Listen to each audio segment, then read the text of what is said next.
Halo guys, welcome back to my channel. Kali ini gue datang dengan video terbaru. Oke teman-teman, jadi di video kali ini sebenarnya gue pengen sharing ke kalian sebuah topik yang menurut gue menarik untuk dibahas teman-temannya. Jadi ini murni dari analisa gue secara pribadi, dan di video kali ini akan gue jadikan sebagai forum diskusi buat kita bareng-bareng teman-temannya. Jadi tanpa banyak basa-basi, kita langsung masuk ke video pemesan kita berikut nih. Let's go. Oke guys, jadi ini adalah iPhone 8 gue teman-temannya. Jadi untuk sementara iPhone 8 ini mengcover semua pekerjaan dari iPhone 13 yang lagi merekam ini, karena memang gue masih sangat enjoy dengan performa di iPhone 13 ini, di iPhone 8 ini, baik dari sisi performanya maupun dari sisi kameranya gue masih oke-oke aja. Yang menjadi perhatian gue mungkin dari sisi baterainya, karena ini kalau misalkan dipakai buat kerjaan gue seharian itu sebenarnya cepat banget habisnya, 3 jam juga habis kalau misalkan kita push terus menerus ya kalau untuk iPhone 8 ini teman-temannya. Nah, tapi ini ada satu topik yang menurut gue secara pribadi pengen gue diskusiin ke kalian. Kalau menurut pendapat gua, iPhone sekarang itu bukan produk yang prestis lagi atau produk premium. Jadi gua merasa kalau untuk sekarang iPhone itu value-nya sudah sangat turun dibandingkan dengan dulu teman-temannya. Dulu gua ngerasa untuk beli iPhone itu sangat sulit bagi gua secara pribadi. Tapi kalau untuk zaman sekarang gua bisa melihat iPhone itu sudah mengalami pergeseran ya. Jadi yang pertama, kenapa gue bisa menganggap iPhone itu bukan sebuah produk yang resmi lagi, itu karena dari iPhone second itu sangat banyak beredar di pasaran teman-temannya. Nah, jadi di sini teman-teman gue juga akan langsung buka ke iBox. Di sini kita langsung buka ke iBox. Kalau misalkan kita cek ke iPhone 15 Pro Max, di sini kita cek langsung untuk storage yang paling rendah teman-temannya di angka, misalkan kita beli Black Titanium dan juga 256GB. Ini harganya di angka 23,2 juta yang menurut gue secara pribadi mahal banget teman-temannya. Ini adalah produk yang premium dan mewah, dan gua nggak mampu langsung beli iPhone 15 Pro Max ini untuk sekarang teman-temannya. Itu yang gua rasakan guys ya. Nah, jadi di sini kita bisa lihat sendiri kalau misalkan di iBox itu ternyata iPhone itu masih menjual yang namanya iPhone 11, SE3, 12, 13, 14 dan 15. Jadi di sini kita bisa melihat banget ternyata Apple itu masih menjual produk baru mereka sampai di iPhone 11 teman-temannya. Jadi dari iPhone 11 itu ternyata masih ada barunya. Nah, hal pertama yang ngebikin gua ngerasa iPhone ini bukan produk yang mewah lagi itu karena secondnya itu banyak banget beredar di pasaran teman-temannya, baik di Facebook, Tokopedia, Shopee ataupun di store-store yang ada di kota kalian teman-temannya. Karena bagi gua secara pribadi, iPhone sekarang itu udah kayak kacang goreng, beda dengan dulu teman-temannya. Dulu gue ngerasa memang kalau untuk peredaran iPhone itu nggak semasif sekarang.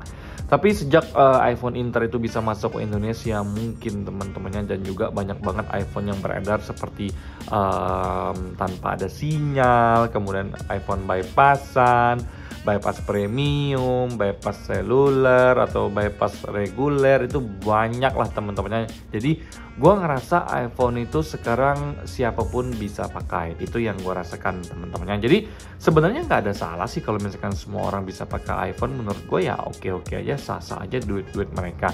Tapi di sini gue melihat value dari iPhone itu sendiri udah mulai turun. Dengan beredarnya banyak iPhone second di pasaran, baik itu yang no signal atau wifi-nya cuma wifi only, atau yang minus ini minus itu, dimana walaupun banyak minus tapi masih banyak banget orang yang pengen beli iPhone tersebut teman-temannya. Entah itu untuk pemakaian atau untuk gaya, gue nggak tahu, karena itu pilihan semua orang atau pilihan masing-masing individu teman-temannya. Nah, alasan pertama ini yang bikin gue berpikir bahwa iPhone ini sekarang, walaupun gue sekarang punya iPhone 15 Pro, tapi gue nggak ngerasa iPhone itu seperti dulu ya, yang feelingnya tuh kayak wah ini iPhone mahal, ini handphone mahal bro. Yang gue rasakan sekarang ya biasa aja. iPhone 15 Pro memang mahal teman-temannya. Gue beli 20 jutaan. Gue beli 19, berapa ya, hampir 20 teman-temannya. Jadi sekarang yang gue rasakan adalah ya semua orang bisa beli iPhone. Karena apa? Karena banyak banget ya secondnya yang beredar di pasaran, baik itu second yang resmi maupun second yang tidak resmi atau ex-inter, dengan berbagai macam minusnya. Kebanyakan yang nggak ada sinyal diblokir teman-temannya. Nah, itu alasan yang pertama guys. Nah, kemudian alasan yang kedua ini yang menurut gua secara pribadi kayak sangat-sangat bikin value dari iPhone tersebut turun teman-temannya. Nah, jadi gue pernah lihat teman-temannya kalau misalkan di sosial media, entah di Shopee, Tokopedia, atau di Facebook, di mana iPhone itu sebenarnya aslinya tuh iPhone XR yang cuma punya kamera satu, tapi akhirnya diubah menggunakan housing iPhone 13 Pro. Yang menurut gua secara pribadi sudah banyak banget hal ini terjadi teman-teman. Jadi aslinya tuh iPhone X, iPhone XS atau iPhone XR yang diubah menggunakan housing iPhone 13 Pro atau bahkan iPhone 14 Pro teman-temannya.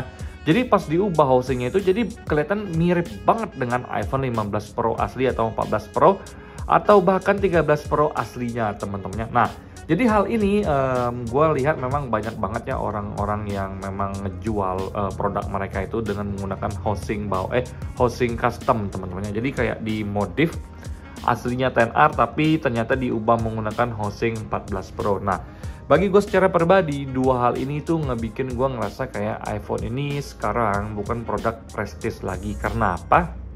Karena banyak banget orang-orang yang berlomba-lomba untuk bisa menggunakan iPhone apapun itu kondisinya. Bahkan ada yang rela untuk mengubah housing iPhone mereka biar kelihatan lebih keren.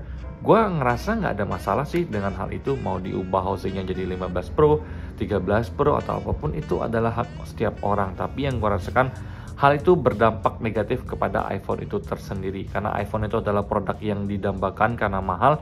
Malah sekarang menjadi produk kacang goreng di mana-mana, banyak orang yang bisa pakai iPhone. Zaman sekarang iPhone 6 dan 6s pun masih banyak yang pakai karena memang masih bagus banget ya untuk pemakaian standar aja untuk tahun sekarang ini teman-temannya. Nah, jadi menurut gua secara pribadi dua hal ini secara tidak langsung membuat iPhone itu bukan sebagai produk yang prestis lagi dan juga berdampak teman-temannya kepada penjualan dari iPhone itu tersendiri karena kita ngerasa kayak ya iPhone-nya bagus, mahal, tapi bukan produk yang wah lagi karena ya sekarang semua orang bisa pakai iPhone teman-temannya. Nah, di sini gue cuma pengen sharing aja karena gue melihat kecenderungan untuk value dari iPhone tuh udah mulai menurun di mata gue secara pribadi dengan peredaran iPhone second yang begitu masif di pasaran dan juga custom housing dari iPhone itu juga lumayan mulai banyak sekarang. Itu membuat iPhone itu menjadi kayak underrated bagi gue secara pribadi teman-temannya. Jadi even dia cuma pakai iPhone XR tapi juga secara sekilas